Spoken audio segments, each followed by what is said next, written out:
What's up, guys? It's your division leader, Dynamic 2839, back with the second episode of BoSS Gaming Network. Today, we're going to be talking about a few things. It should be some pretty cool topics we're going to cover. I'm also going to be rating games this time, so yes, finally you'll get my opinion on what games are good and what games are bad.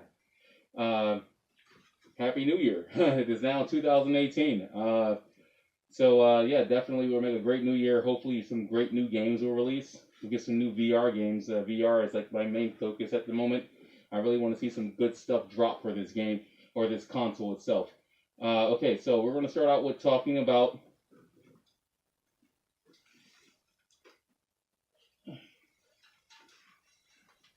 in specific a VR game. Okay, so yeah, I know I'm kind of like jumping the gun here. I'm going straight to the VR. So we're going to talk about a VR game right here in the beginning. This game is called Doom VFR. I haven't really touched on Doom. Doom is a really good shooter. It's probably one of the best shooters that ever was created. I mean, the first time I ever played Doom was on PC, and I was in elementary school. It literally was loaded onto our school PCs. Back when I was a child. So I think a lot of people had that experience. I've spoken with people all the way over in California, even Washington State, Wisconsin, Maine, and they all said that even in their elementary schools, they had Doom loaded onto their school computers. So a lot of people have experience nowadays with Doom. Everyone knows what Doom was or what Doom is. They know it's a shooter where you shoot monsters, you're inside of a dungeon. It's a dungeon crawler, basically.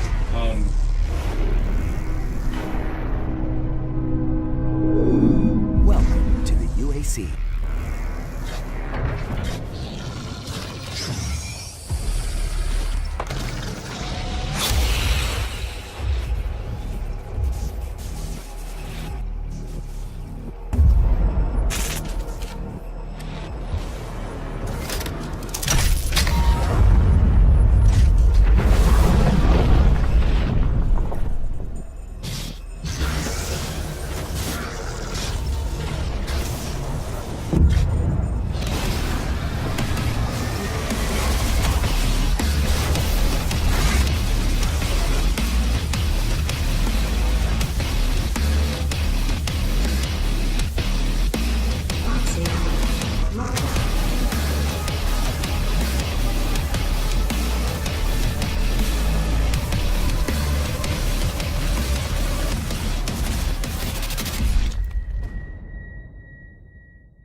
Anyway, VR has brought out their version, the new version of Doom. It's called Doom VFR. This should be a really cool experience, seeing how you'll actually be immersed into the actual Doom environment and world through virtual reality. You're not actually sitting in a chair just playing with your controller. The company that made this game is called ID Software. I actually have really good vibes about this company. I've seen gameplay for Doom VFR, and from what I can tell, it looks like very much it's fast paced. Because the thing is that when you're VR is not quite like most games. When you're playing like a controller, like when you're playing a controller type of game, you're sitting there, you're in your chair, you're playing with a controller. See, this is different. VR, you actually put on a headset, and Some games will allow you to use the controller.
And others will allow you to use wands. Wands are like they're like sticks you hold, and you kind of like this movement. They kind of like respond to your hand movements, and they have buttons on the side and such like that.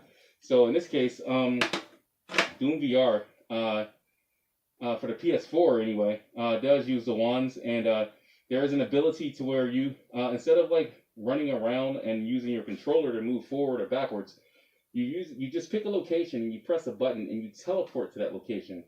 Rather than walking around. So it makes the VR gameplay a lot more fast-paced. You're not sitting in one place. You're consistently moving. You can teleport behind enemies. You can sneak attack enemies. You get new weapons. You get big guns. You get the Gatling gun. You get the shotgun. You get the assault rifle, pistols, and so on and so forth. So and a lot of the enemies are based from the older Doom games. So if you are a Doom player, if you like Doom itself, the game itself, and you know about Doom, this game will be very familiar to you. You'll see a lot of familiar monsters, firearms, and guns as well too. So Doom VFR looks really fun. I can't wait to try it out. I can't wait till I get my hands on it, and I probably will within the next couple of weeks. I've already been talking to a few people with the VR, so yeah, definitely a game to look forward to. Very big anticipated game from BoSS anyway. So yeah, Doom VFR. Okay. So that's just that. Let's go on to the next game. The next game I want to speak on. Okay, so one of the biggest games that I like to play is racing games. I love racing games. A lot of people don't tend to focus on racing games too much, but I was a big fan of Forza Horizon, big fan of Need for Speed as well. But there was one game that came out in the arcade about a year and a half ago. And I'm really still excited about it. I mean, it's been out for a while now, and I still like it. And it's called Rocket League. If you heard of Rocket League, it's really interesting. It's a new concept from the developers of Psyonix. That's the name of the company, the developers who created this game. New company. Anyway, the way Rocket League works is that you're basically on a team of, I believe, 3 players. It's 3 versus 3, and basically you're in the middle of a soccer field. There is one huge soccer ball in the middle of the field, and you have to use your car to knock the soccer ball into your opponent's goal.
cars.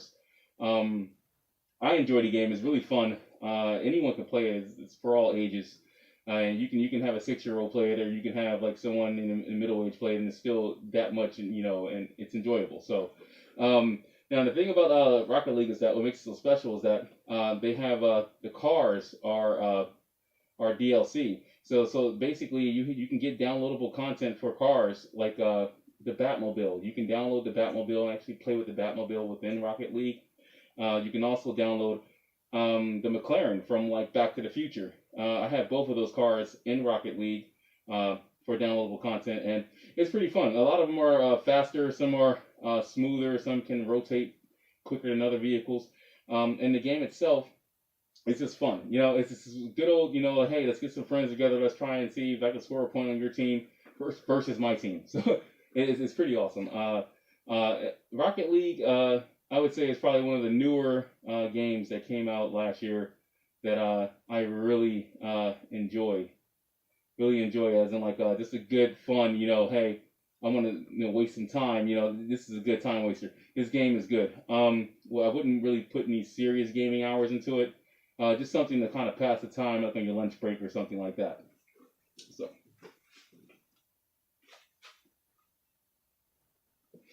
Okay, so I want to talk about 2 games that I really enjoyed a lot, and these 2 games were Thief, and the other one was Dishonored. These 2 games reminded me of each other so much. These 2 games were like, I don't know, they were like twin brothers. It was so weird. Thief had similar graphic design to Dishonored and gameplay, and vice versa. So the first game I played, and I'll go in order, the first game I played was Dishonored. And Dishonored is a story about basically a personal protection agent during the medieval times.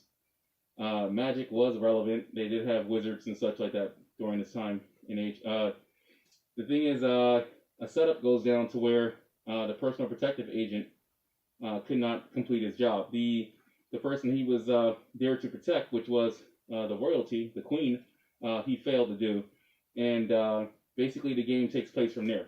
So basically you're trying to basically fix the setup and bring, I guess, the kingdom back to the queen's daughter, which is the princess, and set things right the way they were before.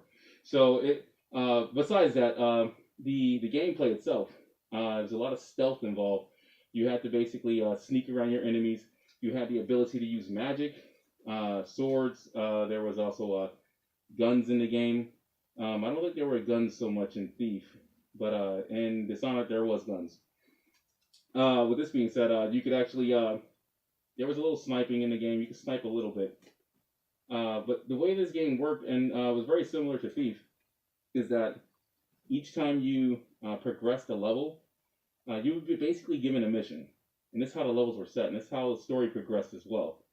You were giving a mission, and your mission would be to, I don't know, find documents about the betrayal, or go and, take out this individual who's in charge of whatever within their government, whatever, blah, blah.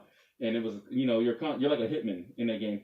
Basically, you're gathering information, you're removing certain individuals, just to make your, overall move toward removing the people that are in power, to replace them with the princess. So, it's pretty interesting how the game plays out. The AI, the artificial intelligence in the game, is superb.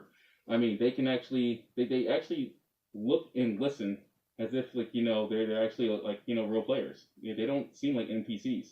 And they do not reenact the same movements. Like, you can watch one of the NPCs like walk down the hallway, and you can time it. Like, okay, this guy just walked past. It took him about 10 seconds. So when he walks past again, I'll just run out, And the NPC will come back, and before 10 seconds, he'll turn around and look. Like, they don't do the same thing. Like, it's like a live action NPC system. The NPCs do not actually repeat the same movements over and over again, which brings some realism to the game, because you actually have to play off wit. You have to actually decide, okay, is this the right time? Should I go now? Should I attack now? Should I sneak behind him now? Like, you're not sure. It's consistently testing your resolve, and I give Dishonored really good points for that. I mean, I really like Dishonored for that reason. The storyline was incredible. The setting was pretty gloomy. I mean, just like Thief was. But all in all, Dishonored was a great game. I love Dishonored. Dishonored was awesome. If you never played Dishonored, definitely give it a shot. They came out with a part 2 also. Okay, so let's jump over to Thief. Thief was basically just like Dishonored. Uh, I actually did some research to see if the same company made both games, but no, they're two separate companies. So I'm like, wow, these games literally released around the same exact time. Like, did they have like spies in like each other's like studios so they could like see how they're making the game and like make like the exact same game? As, I don't know. I mean, I don't think they would do that, but who knows? I mean, it's just kind of funny because these two games are so similar. But Thief was based on something else.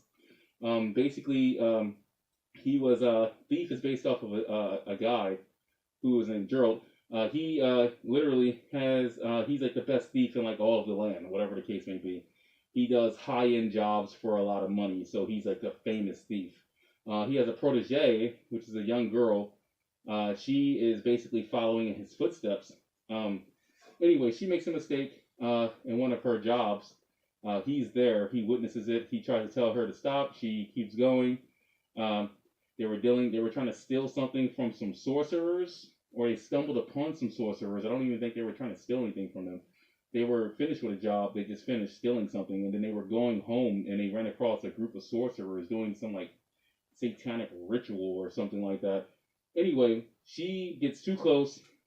He tries to save her. Gerald tries to save her. All in all, blah blah. Story takes off from there. So now it's like magic influence game, blah blah, just like Dishonored. Here we go. Similar story. They're trying to figure out what happened, why is magic involved, and who is behind the whole fiasco. So anyway, Thief had incredible puzzles. One thing about Dishonored is that Dishonored had a lot of how should I say this? A lot of tunnels, a lot of maps you can like utilize to create your own path. In Dishonored, you can create your own pathway. You didn't have to do the game the exact same way every single time. There was always the ability for you to customize your route because there was multiple ways for you to sneak around people. You can maybe finish people off, or you can just go through a sewer system and completely avoid everyone. So it was always multiple routes within Dishonored. Thief was like, you usually just had one or two routes. There was multiple routes, but there was like small versions of it. Like maybe if you were like inside of a house, you might have like several routes to like how to get to the exit within the house, but never like outside. Outside it was usually like, straightforward. You had to go straight to your point. Whereas Dishonored, there was like multiple routes throughout the entire game. Like you could take different routes. It was more realistic, I think, when it came to mapping. Dishonored had more realistic mapping system than Thief did. But the gameplay, pretty much the same. Storyline, very similar. Graphic detail and the smoothness is very similar as well too. The thing about Thief is that Thief did have a pretty cool system when it came to the stealth mode. I think maybe the stealth was a little bit more interesting in Thief than it was Dishonored. Because they had a similar thing. Like you could press the Y button in Thief, and you will be able to see like through walls and such like that, and see everyone. And Dishonored was the same exact way. You can like press the button, and you can see through walls, and it was almost like playing the same game. I literally got moments mixed up within Thief and Dishonored one time. I remember doing one mission in Dishonored, and then the next day I played Thief, and I'm like, wait a minute. I'm like, I already passed this part. I already did this, and I'm like, oh wait, no, that was Dishonored. That wasn't Thief. They literally had similar missions. The missions were even similar. Like you would get them mixed up. Like, wait a minute, I did this mission. Oh no, wait, this mission was in this game too. There's a mission where you have to go to a masquerade ball. Where the people wear the mask. And they go in I don't know, royalty type parties. They were in both games. It was insane. Like I literally got both of the game scenarios mixed up at some point while playing both. I ended up playing both at the same time. It was just so hilarious. But both games are good. If I had to say which was better between Thief and Dishonored, that's a hard choice. I would probably say Dishonored, just because of the fact the mapping is more detailed and you have more choice as to like how you want to attack or how you want to choose your attack on the level itself. So yeah, Dishonored is a better game. Thief is not too far behind. Both games are good. Be honest with you. Okay, so let's jump on something else here. Next game I want to talk about is it's kind of going off topic for me. I normally don't talk about Nintendo games too much, but in this case I will. This game is called Xenoblade Chronicles 2. Now, Xenoblade, if you don't know, is a really cool RPG. We're taking it to the role-playing game now. More like a J-anime type RPG. This one has a lot of characteristics and gameplay from back in, like, the old RPG days where RPGs were actually still good. So one thing I want to say about Xenoblade is that it gives you 70 hours over gameplay. Anything that gives you over 70 hours is definitely worth your money, especially when it comes to gaming, because a lot of these games nowadays are charging you over $60, for a brand new game, and these games are like only 20 hours long. So you're paying $60 for a 20-hour game that you're probably not going to play again. You're going to play it one time, you're going to put the controller down, you're probably going to trade it in or give it away to a friend or something like that, and that was it. Like, it wasn't worth $60. I honestly don't think so. Or some are even more. If you get like DLC, some of these games can cost upwards to $100. Like my Halo 4. Yeah. So Xenoblade Chronicles 2 is a worthy game. The only thing is, it's actually on Nintendo. And I'm not talking about Nintendo Wii U. I'm talking about Nintendo Switch. Nintendo brought out a console, if you don't know, called the Switch. It's pretty much like a handheld device. It's like it's like a Game Boy, or like a PSP or a PS Vita. There you go. And it plays pretty newer graphics. But Xenoblade Chronicles 2 is on that console, and it's kind of made me want to think about getting a Nintendo Switch. Nintendo Switch has a lot of games they're bringing out that are really good. I mean, they even brought out Skyrim, which I was kind of shocked that Skyrim was like legendary. I mean, the graphic design and everything. And I actually seen gameplay for Skyrim on a Nintendo Switch, and it looks really identical to the PS3 version and the Xbox 360 version. Like, I was just like, wow, it doesn't even like lag or it doesn't skip. It does have bugs in it, but the usual Skyrim bugs where like dragons fly backwards and stuff like that. But anyway, it looks really good. I'm like, wow, the Switch is actually a good handheld device console. I consider it a console because it plays console games. So yes, I mean, Xenoblade Chronicles 2, 70 hours worth of gameplay, J-anime RPG. The English voiceovers are actually done good. They don't have really bad voiceovers to where the guys are the characters are talking and it's like, wow, that was like the worst line that character could have ever said. Like, this is actually good voiceover from English voice actors for the characters within Xenoblade Chronicles 2. Definitely recommend getting that if you have a Nintendo Switch. It's worth the money, and the gameplay in which I saw is really good. If you're an RPG fan, if you don't like RPGs, don't get it, but really good game. Okay, so, oh, by the way, I didn't mention Halo 4 earlier. So, in the last episode of Boss Gaming Network, I spoke about how Halo 4 was the worst Halo, right? So, I literally went through my collection of gaming items, and I found my actual Halo 4 Special Edition box. The game is not in here. I have no idea where the game is, but I did find the box still in mint condition, and I was just kind of like, wow, okay. Well, I was just talking about this in the last episode. So, basically, like I said before, I think Halo 4 was the worst Halo that ever released. But they hyped it up more than all the other Halos, right? So, okay.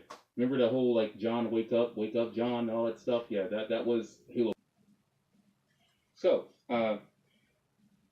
basically, once you open the box for the Special Edition Halo 4, you would open it like such. There's like a magnet. They have a magnet here in the front. It made it look so cool. You know, you're like, man, I'm getting so much stuff. And, nah, okay. So you open up the box, right? And you have all this stuff in here, and the game is inside, and you have like all the DLC and such like that, and you know you can kind of like see like, you know, some stuff is still here. I have a bunch of memorabilia stuff from like, okay, so here's some DLC here, as you can see, and the DLC gave you access to the real live action footage of Master Chief with like the ODST and the students of like the Spartan training program. So it was really cool to see that, you know. Like I said, this was like one of the best things about Halo 4, which I thought, because I was really ramped up for Halo 4 and I was disappointed. And here's part of the memorabilia they actually gave you, and it was like a little pamphlet called Infinity. If you remember, Infinity was the name of the ship that UNSC was on that was looking for the Master Chief in Cortana. So, let me close this here. Basically, how this worked with this little booklet here, you know, they had these stories in here, you know, and this is like one of the better parts of Halo 4. Like, honestly, this is not even gameplay. This is just like stuff that came with it. There's like stories in here, like written from like, you know, the actual like soldiers that don't even exist. These are like in-game soldiers that we've never even met in the game. Like, they're like writing letters to like their family. You're like all like, you know, if you're, you know, recognizing with it, like, yeah, oh man, yeah, I know how it is, UNSC. It's so funny. It's like, this is what they gave us for $100. It cost $100, right, for the special edition. The best part about, they gave you a layout of the ship, Infinity, like the diagram of like what it looked like and what compartments were in there and such like that, which I thought was pretty cool. The best part about this little booklet they brought with it was they gave you a description of each firearm within Halo 4, which I thought was pretty cool because I don't think any other Halo game gave you such a complete description of the firearms within Halo itself.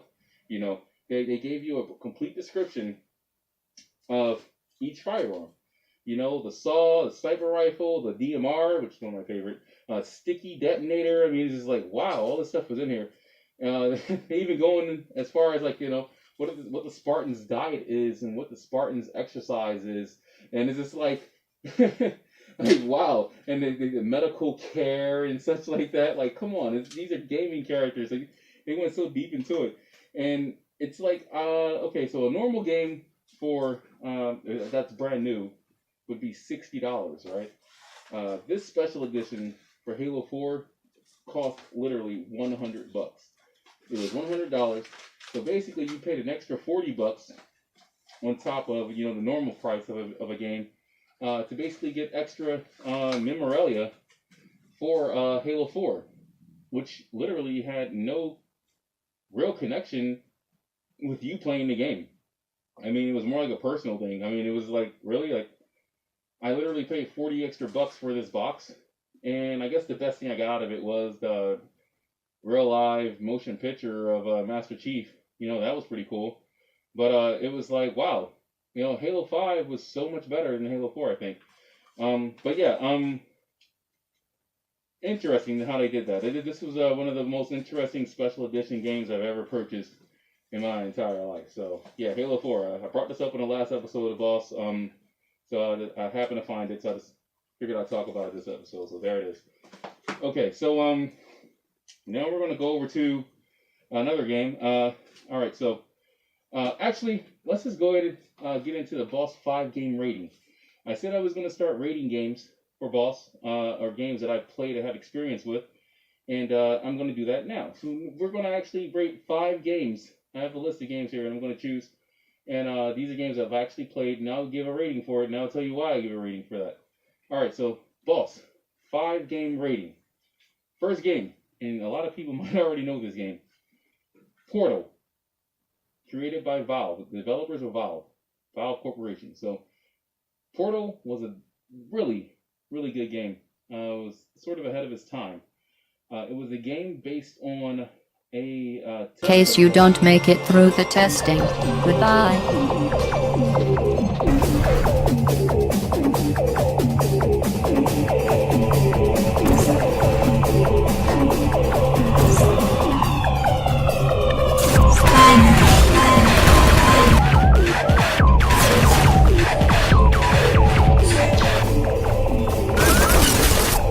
This next test is impossible.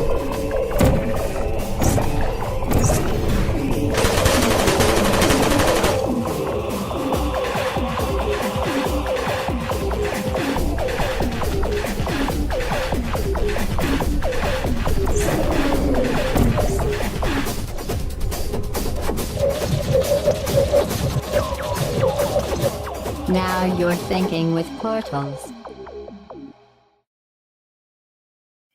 Who basically got their hands on a portal device that scientists created. And this, I believe it was a girl. Her name was Shell. I believe her name was Shell, if I remember correctly. She was a test subject. And basically this gun or this device, you had two options. You could shoot a blue portal and you could shoot an orange portal. Now, anything that went through the blue portal came out the orange portal and vice versa. So it was pretty interesting because the game was set in a puzzle type environment. So if you needed to get across, let's say, a pit of alligators and you couldn't get across by foot because there was like nothing to walk on, you would shoot a blue portal across to the other side of the, stage or map, and then shoot one near your feet, and you would jump through the one near your feet and come out the portal on the other side. So therefore, you completed that stage. You didn't have to go across the hungry alligators. You survived. So the whole game is based on portal interaction and placement of portals. You even fought the bosses that way, and it got pretty intense. The actual example I just gave you with the alligator scenario, that was basic. It got pretty intense. You had to get to a point where you were actually like throwing projectiles through the portals and having the projectiles come out a different portal and attack bosses. Really good game. I would say one of a kind, a legendary game. Definitely deserved all the awards it got. I want to give Portal a 8.5. One of the best games that have ever released on console. Portal, PC as well. Really good game. Really, really awesome game. Portal was awesome. Check it out if you can. Okay, so next game I want to go on and rate is the, a lot of people probably remember this one too. Dead Space. Dead Space. That game was awesome. Dead Space had to be one of the best games to ever release on console. Story's about a guy named Isaac. He basically gets called. Isaac, attention. Les tirs dans la tête ou le corps ne leur font rien. Visez les membres, découpez-les. Ça devrait marcher.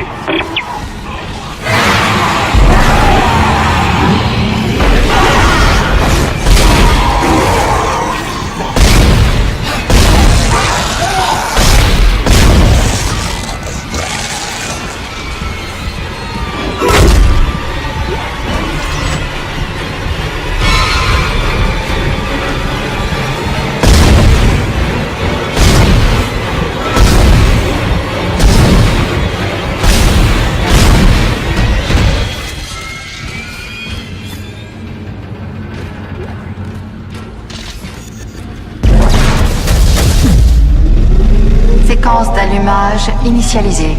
Veuillez patienter.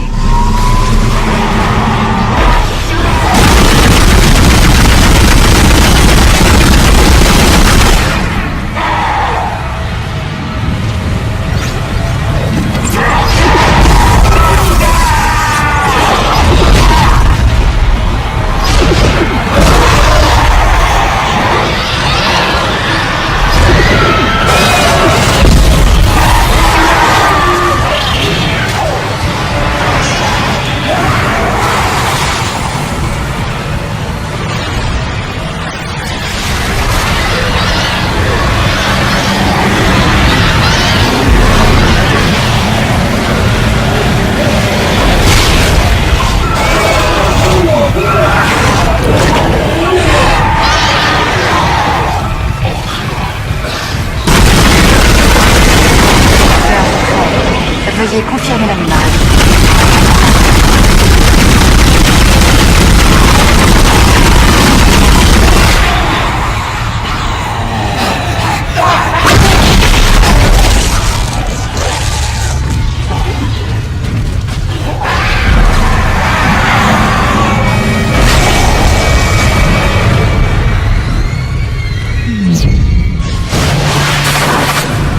Démarrage moteur.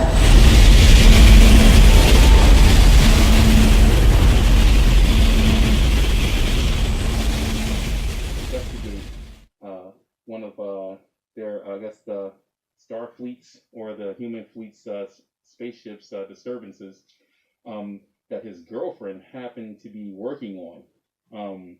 So the ship is called the Ishimura.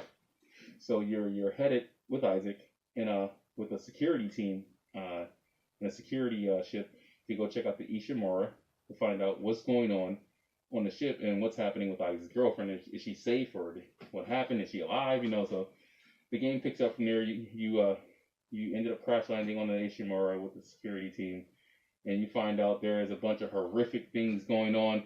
There's basically the scientists on the ship released a virus or some sort, kind of like Resident Evil, and people started mutating into monsters and attacking each other.